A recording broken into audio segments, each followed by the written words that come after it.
ஆத்ம நமஸ்காரம். அத்தியாயம் 22. ஷடாதாரங்களும் பிரம்மானந்தமும், மனது மற்றும் ஜீவனின் 6 முக்கிய நிலைகள் மற்றும் நித்திய பேரின்பம். சீடர்: ஓ குருவே, ஷடாதாரங்கள் இருப்பின் 6 மையங்கள் என்றால் என்ன என்பதை நீங்கள் விளக்கவில்லை. நமது ஜீவனை இந்த பல்வேறு மையங்களின் வழியாக படிப்படியாக மேலே கொண்டு சென்று இறுதியாக அதை பிரம்மரந்திரத்தில் ஒடுங்கச் செய்வதன் மூலம் ஆத்ம சாட்சாத்காரம் எய்தப்படுகிறது என்று மக்கள் கூறுகிறார்கள். இதை பற்றிய உண்மையும் முழுமையாக விளக்கப்பட வேண்டும் என்று நான் ஆவலுடன் பிரார்த்திக்கிறேன். ஆசிரியர்: ஷடாதாரம் என்பதன் மூலம் நீங்கள் என்ன புரிந்து கொண்டிருக்கிறீர்கள்? சீடர்: ஷடாதாரங்கள் என்பவை 1. மூலாதாரம் 2, சுவாதிஷ்டானம் 3, மணிபூரகம் 4, அநாகதம் 5, விசுத்தி மற்றும் 6, ஆக்ஞா ஆகும். ஆசிரியர்: அவை எங்கு அமைந்துள்ளன? சீடர்: மூலாதாரம் இடுப்பின் கீழ்ப்பகுதியில் அமைந்துள்ளது. அது மலக்குடல் பகுதியாகும். சுவாதிஷ்டானம் சிறுநீர் வழியின் வேர்ப்பகுதியில் அமைந்துள்ளது. மணிபூரகம் தொப்புளை தொட்டுக்கொண்டு அமைந்துள்ளது. அநாகதம் நெஞ்சின் நடுப்பகுதியில் அமைந்துள்ளது. விசுத்தி தொண்டை குழியிலும் ஆக்ஞா புருவ மத்தியிலும் அமைந்துள்ளன. ஆசிரியர்: அவை உடலின் அந்தந்த பகுதிகளில் எவ்வாறு அமைந்துள்ளன? உங்களுக்கு ஏதேனும் யோசனை இருக்கிறதா? சீடர்: அவை ஒன்றுக்கு மேல் ஒன்றாக இருக்கும் வழக்கமான படிகளாகும். மேலும் ஜீவன் பிரம்மரந்திரத்தை அடைவதற்கு முன்பு இந்த அனைத்து படிகளையும் கடந்து செல்ல வேண்டும் என்று நான் நினைக்கிறேன். ஆசிரியர்: அவற்றில் மிக கீழ்மட்டத்தில் இருப்பது எது? சீடர்: அது மூலாதாரம் ஆகும். ஆசிரியர்: இந்த மூலாதாரம் எங்குள்ளது? சீடர்: அது நமது பின்பகுதியில் உள்ளது. மேலும் அது மலக்குடல் பகுதி ஆகும். அது மிக கீழ்மட்டத்தில் இருப்பதனாலும் மற்ற அனைத்தையும் தாங்குவதனாலும் அது மூலாதாரம் என்று அழைக்கப்படுகிறது. ஆசிரியர்: இப்போது நமது உயிர் நமக்குள்ளே இருக்கிறதா அல்லது நமக்கு வெளியே இருக்கிறதா என்று எனக்கு சொல்லுங்கள். சீடர்: அது நமக்குள்ளே இருக்கிறது. ஆசிரியர்: பிராணன், உயிராற்றல் ஏற்கனவே நமக்குள்ளே இருக்கும்போது அதனை மலக்குடலின் வழியாக எவ்வாறு உள்ளே கொண்டு செல்ல முடியும்? நீங்கள் கூறுவது சரியென்றால், அதாவது மலக்குடல்தான் மூலாதாரம் என்றும் இதன் வழியாகத்தான் ஜீவனை மூலாதாரத்திற்கு கொண்டு செல்ல வேண்டும் என்றும் வைத்துக் கொண்டால், அதனை முதலில் வெளியே விடாமல் மலக்குடலின் வழியாக ஜீவனை மேலே கொண்டு செல்வது சாத்தியமா? சீடர்: அது சாத்தியமில்லை. ஆசிரியர்: நமக்குள்ளே இருக்கும் ஜீவன் வெளியே விடப்பட்டால் என்ன நடக்கும்? சீடர்: அது ஒரு பிணமாக, இறந்த உடலாக மாறிவிடும். ஆசிரியர்: அப்படியானால் மலக்குடல்தான் மூலாதாரம் என்று உங்களால் கூற முடியுமா? சீடர்: முடியாது. ஆசிரியர்: ஆதாரங்கள் அனைத்தும் படிப்படியாக இருக்கின்றன என்றும் பிராணன் படிப்படியாக சென்று பிரம்மரந்திரத்தை அடைய வேண்டும் என்றும் நீங்களே கூறினீர்கள். நீங்கள் கூறியபடி ஆதாரங்கள் படிப்படியாக இல்லை என்பதை நிரூபிக்க ஒரு உதாரணத்தை எடுத்துக்கொள்வோம். நாம் ஒரு தனிமையான இடத்தின் வழியே நடந்து சென்று கொண்டிருக்கிறோம் என்று வைத்துக் கொள்வோம். அப்போது திடீரென்று ஒரு துப்பாக்கி சத்தம் அல்லது வேறு ஏதேனும் ஒரு பெரிய சத்தம் கேட்கிறது. அந்த நேரத்தில் நமது ஜீவனுக்கு என்ன நடக்கும்? சீடர்: அப்போது நமது ஜீவன் திடீரென்று மேல் நோக்கி சென்று விடுகிறது.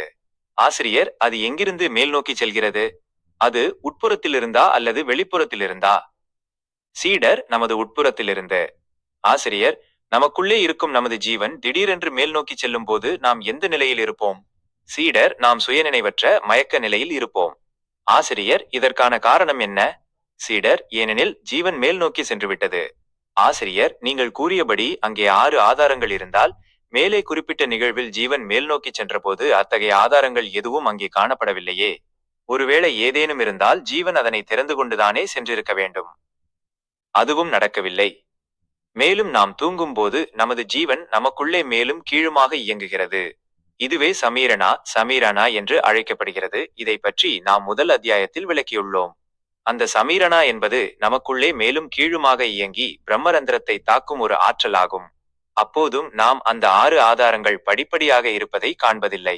இது தவிர மூலம் என்ற சொல்லின் மூலம் நீங்கள் என்ன புரிந்து கொள்கிறீர்கள்? சீடர்: மூலம் என்பது வேரை தவிர வேறில்லை. ஆசிரியர்: அது அப்படி என்றால் நமது வேர் எது?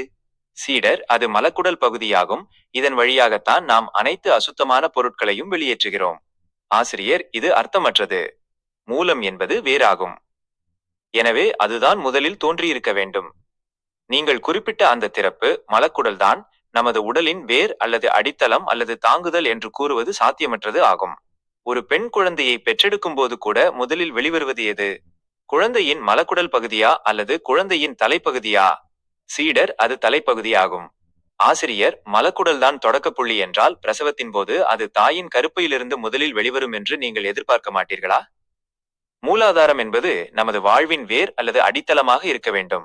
உயிர் வேரிலிருந்து மட்டுமே வளர வேண்டும்.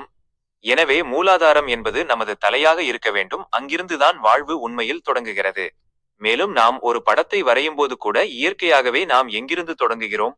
சீடர், நாம் முதலில் தலையைத்தான் வரைகிறோம். ஆசிரியர், அப்படியானால் தொடக்கப்புள்ளி அல்லது தாங்குதல் எது என்று நீங்கள் நினைக்கிறீர்கள்? சீடர், அது தலைதான். அதில் எந்த சந்தேகமும் இல்லை. ஆசிரியர், இப்போது ஒரு மரம் எங்கு நிற்கிறது என்று எனக்குச் சொல்லுங்கள். சீடர், பூமியின் மீது. ஆசிரியர், மரம் எங்கிருந்து தோன்றுகிறது? சீடர், விதையிலிருந்து. ஆசிரியர், விதையின் எந்த பகுதியிலிருந்து அது முளைக்கிறது? சீடர், அதன் முகப்பகுதியிலிருந்து, மேல் பகுதியிலிருந்து. ஆசிரியர், இந்த முகம் மேலே இருக்கிறதா அல்லது கீழே இருக்கிறதா? சீடர், மேலே. ஆசிரியர், அப்படியானால் உலகிலுள்ள அனைத்து உயிரினங்களுக்கும் தோற்றுவாயின் இடம் எது?